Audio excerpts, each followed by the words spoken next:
Let's talk about nuclear energy for a moment, because Peter Dutton's plan to power Australia with nuclear reactors has found support from an unlikely quarter. That's right. JSW polling has found overwhelming support for nuclear power, would you believe, in Teal, Greens and Independent seats, with 76% in favour, neutral views or with undecided views on nuclear power.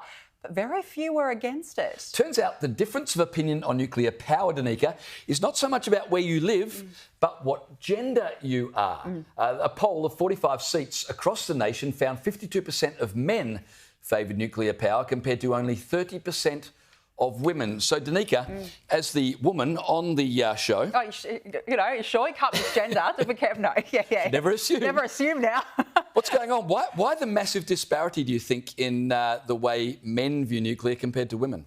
Look, it's actually a really good question. I think it has something to do with maybe that there is a fear issue. And I did a bit of research on this, but the differences between male and female responses to nuclear are actually not something new, James. Back in 2016, there was even a Swedish study, and they found that it was a simpler matter of fact that women are less supportive than men are of new technologies. So that was the simple answer, which I found quite interesting. I'm so glad you're answering this, because I would fear to say any of this. I'm just listening politely. Well, just in case you might get told off. But I think in the end, what it comes down to is research. It's all about research.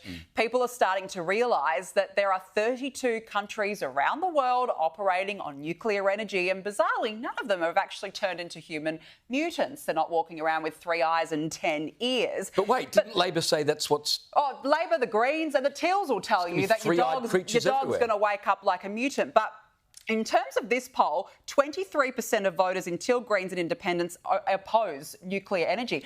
That is very telling. I think power bills have gone up.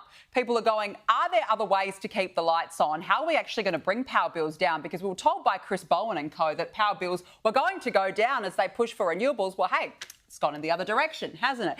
So I think lift the moratorium and actually let Australians decide. You know, I'm not sure if Peter Dutton needs to convince the women of Australia, or maybe just the Queensland Premier, because, of course, Crisafulli has said he won't do anything about the ban on nuclear in Queensland. He's got an election very shortly, which he's in prime position to win. So I guess he doesn't want this clouding state-based issues, housing, crime, energy, those sorts of things there. But it's not a great look when the Liberal leader in Queensland, shortly, I suppose, to be the Premier, is not supportive of the opposition leader on this. No, that's it. And we had David Littleproud, the Nationals leader today, out there spruiking it. This is what he said.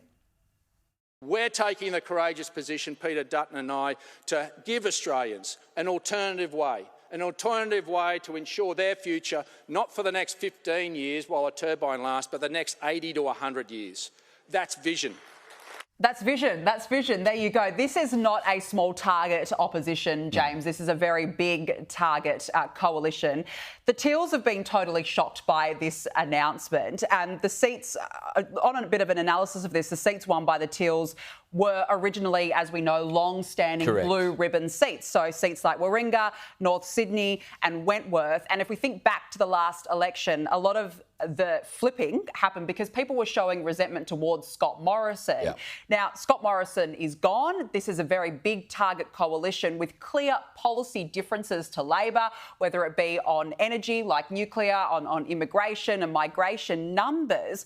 And you've got to start to wonder, well, if only there's only 23% that are going, I'm not sure about nuclear energy.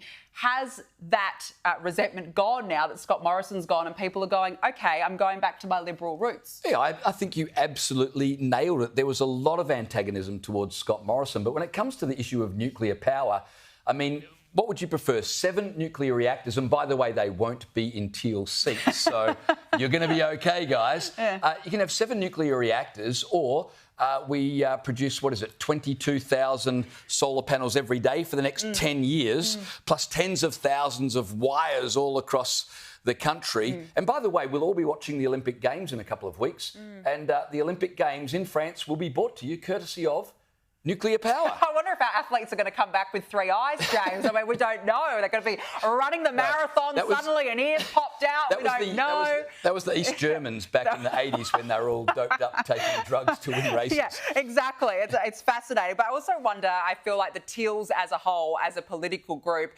they're a fad now because they were all the hype back in 2022 and just like any fad, it's over now. Well, what has a Teal done for you? Not that much in the last few years.